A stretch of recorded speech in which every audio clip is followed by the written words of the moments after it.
Welcome back to our Imagine Your Story writing classes offered to you from the Allegheny Highlands Regional Library. I'm Becky Scott. I'm a staff member at the Allegheny Highlands Regional Library and a retired English teacher. So I am going to talk to you about writing. Most people, when they think about writing, don't like to write. So what I'm doing in this series of classes is trying to offer you suggestions and ideas to get you started. Then it's up to you to get your story down. So in the past two sessions, we've talked about gratitude journaling and we've talked about writing our own autobiography. Today we're going to flip the switch a little bit and we're going to talk about other people. We're going to talk about writing another person's biography, which means the story of another person's life. So, as is always the case when you consider writing, the first thing that you need to do is pre-writing. Pre-writing just helps you get some ideas down so you're not sitting at your desk with a blank piece of paper and unable to think of a single thing to do. Or you jot down 5 sentences and they are so disorganized and messy that you just give up and quit. With each writing session, I have things called graphic organizers, which are nothing more than pre-writing. And for this one, I've entitled it My Role Model.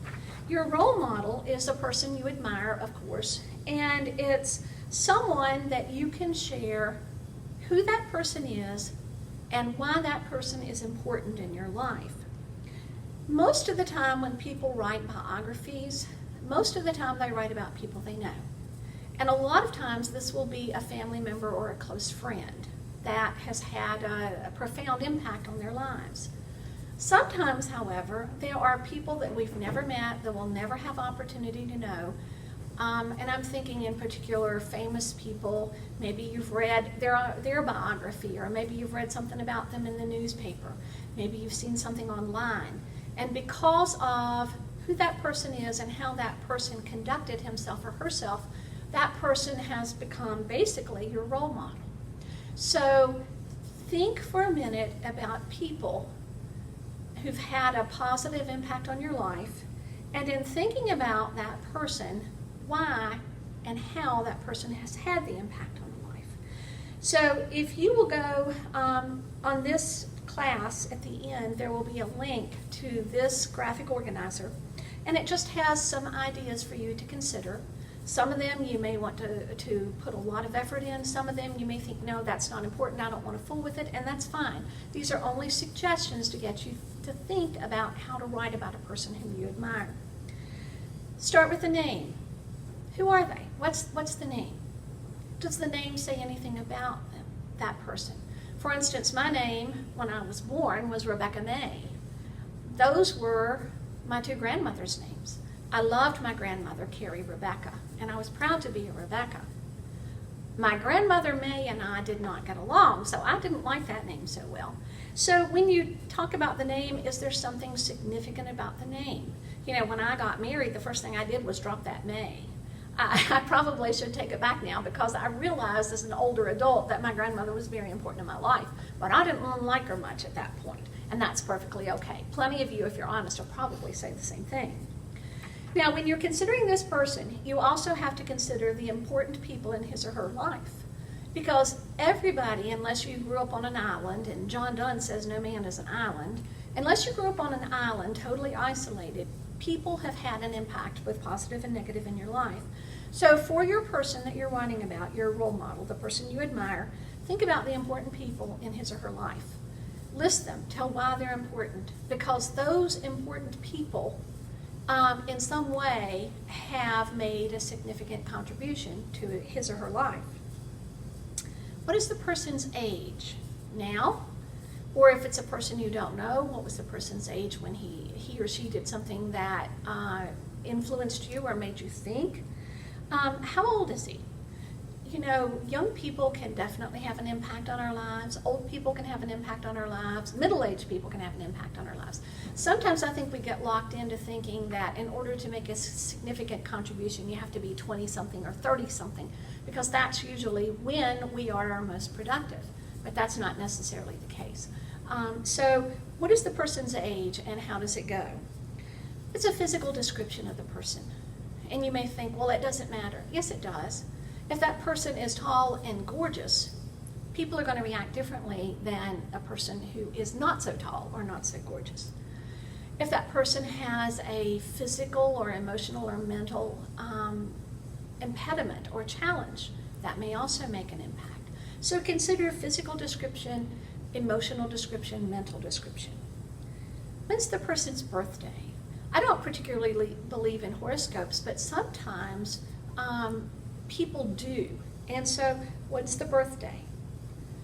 We've already talked about their emotional and mental state, but try to give a well-rounded picture of the person. It's easy to, when we first meet a person, think, oh, that person has it all, that person doesn't have any problems, and then we find out, no, that's not the case. That person has just as many emotional and mental issues and hang-ups, maybe, or almost as many as I do, and part of knowing a person is to have a well-rounded, balanced view of that person. So think about the emotional and mental state.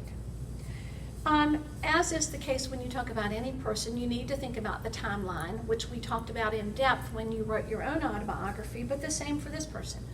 When was he born? Where was she born? Who were the parents? Who were the siblings? If you've read many biographies, you know that oftentimes people who have made a significant difference in the world around them are people who overcame severe difficulties like death of a parent or bad parents or being abandoned, orphaned, that sort of thing. So think about parents, siblings. Think about that person's timeline. What was the person's occupation? You know, once we get to be adults, the bulk of our waking time is spent in our occupation. And how we react to our job and the people around us and the things that we do and present ourselves to the world through our career is often important. What about the person's education? Is he a self-made man who didn't go to school? Is it a person who has a PhD in astrophysics? If that were the case, I probably wouldn't be able to talk very much to him because I wouldn't know what to say. But anyway, what's the education? And how has that education influenced a person? Family.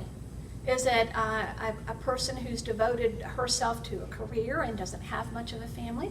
Is it a mother or a father who surrounded themselves with 5 children and 425 grandchildren, great-grandchildren, and great-great-grandchildren?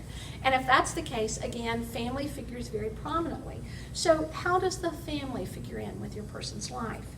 And the last thing, and the most important thing when you're talking about a biography, is what is this person's notable qualities? How does this person react when bad times come?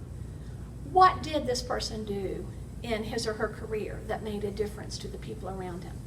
What contributions did this person make to maybe family, maybe job site, maybe community, maybe the world in general? You know, I used to think when I was a little girl I was going to be famous and everybody would know my name, and as I've gotten older I realized that's the last thing I want. But if I can make a significant impact in my family life, my community, church, organizations, then I've made a significant contribution to the world. It's just not the world worldwide. The last thing to consider is how you want to organize your biography of your person. The two things that come to mind, and probably the easiest way to do it, would either be doing it chronologically or in order of importance. Chronologically just means you start at the beginning. You start at birth and you go all the way to the present or death, whichever it is. And you just basically account for the person's life. Your focus will be on why that person has made a significant contribution, the notable qualities. But you may, instead of writing it from the beginning to the end, you may want to consider order of importance, which is nothing more than what's most important. When you consider this person, what is the most important thing? And then if you want to put in about the physical description or the career or the family or the birthplace or whatever, you can. But again, these are only suggestions. You don't have to. That's my presentation of your role model. Now you take these ideas and you tell me why that person is important in your life. Thank you for joining us.